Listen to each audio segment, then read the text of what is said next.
First up, I'm going to call my friend Sven to come up here and tell us a little bit more about what we do and what got us into it.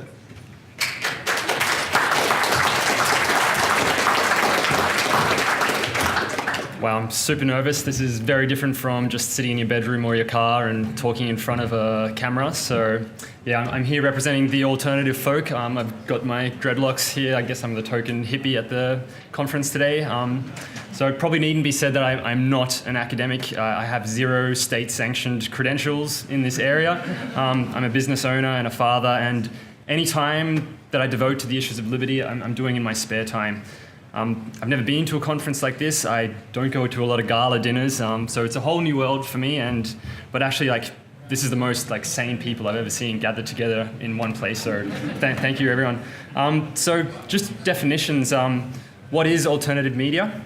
Alternative to what? It's been given many names: mainstream corporate media, legacy media, the dino media, the lame stream media. Roughly speaking, we're talking about corporate-controlled TV, radio, newspapers. So personally, I haven't even owned a TV for over 10 years. I haven't had one in my house. I never read newspapers. I never listened to radio. My musical tastes are somewhat non-standard also.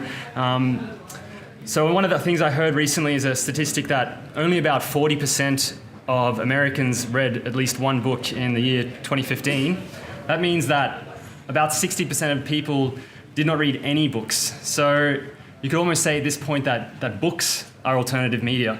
I, however, am a reader. I love my gritty, dark science fiction, and one of the things we do on our channel is we do reviews of sci-fi novels and movies from a philosophical perspective.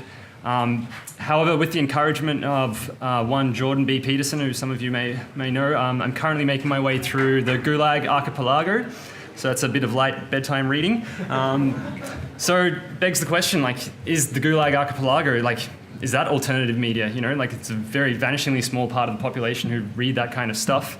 Although I've heard it's mandatory reading for Russian students in high school, which is impressive. But the question I come back to again and again is, what makes someone seek out non-standard information sources? So we know that people tend to vote their psychological temperament. People high in the trait agreeableness are more likely to uncritically accept whatever information is put in front of them. While other people, like me, seem to have an innately high degree of skepticism.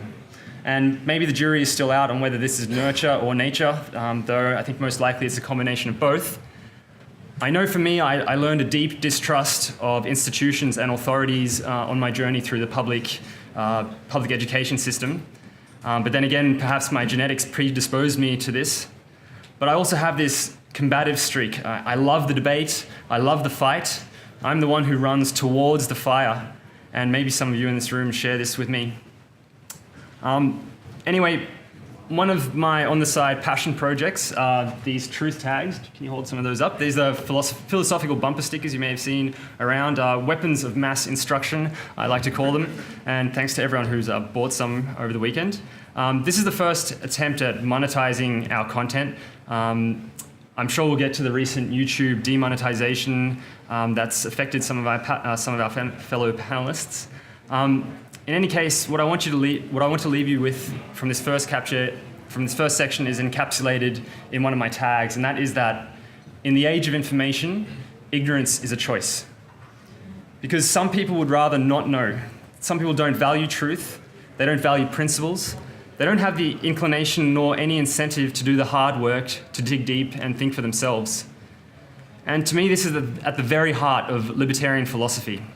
It's self-reliance, self-sufficiency, because we don't need gatekeepers. We don't need the people in the ivory towers to hand down their knowledge to us. We have the technology.